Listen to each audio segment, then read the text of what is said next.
बहुत समय पहले की बात है। एक छोटे से गांव में रामू नाम का एक गरीब और ईमानदार किसान रहता था।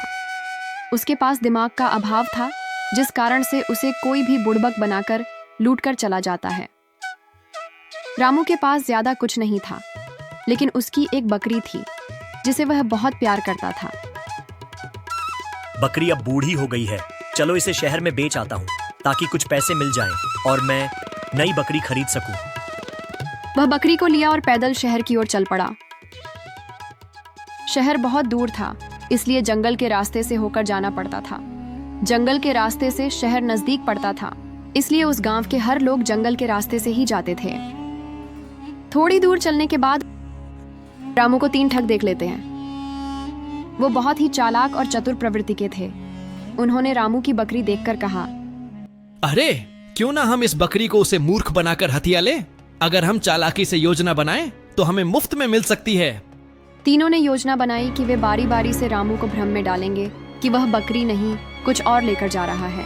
कुछ दूर चलते ही पहला ठग मिला। उसने रामू से कहा, अरे भाई, ये तो कुत्ता है और तुम इस कुत्ते को शहर में क्यों ले जा रहे हो? रामू चौंका। क्या? कुत्ता? नहीं नहीं, ये तो मेरी बकरी है। रामू अपनी बकरी लेकर थोड़ी दूर चलता है कि तभी उसे कुछ और दूरी चलने पर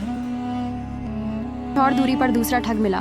उसने हैरानी जताई, अरे दादा, ये तो गधा है, तुम इसे कहाँ ले जा रहे हो?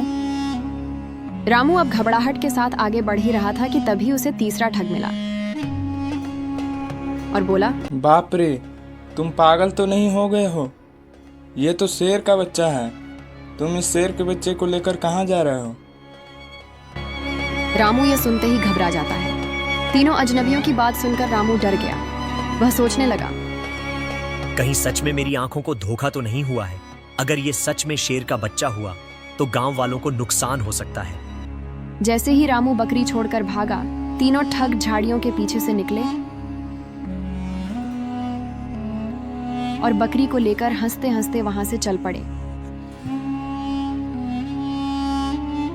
दौड़ते दौड़ते रामू गांव में पहुंच जाता है और उसे गांव वाले दौड़ते हुए देखकर कहते हैं, अरे रामू, क्या हुआ और तुम ऐसे दौड़ते हुए कहाँ जा रहे हो?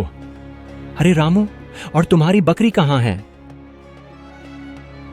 रामू शर्मिंदा होकर बोला, मुझे लगा वो बकरी नहीं, शेर का बच्चा है, मैंने छोड़ दी। गांव वाले हंसे नहीं बल्कि चिंतित हुए। रामू, तुम्हें किसी ने बेवकूफ बनाया है, अब तो सावधान रहना पड़ेगा।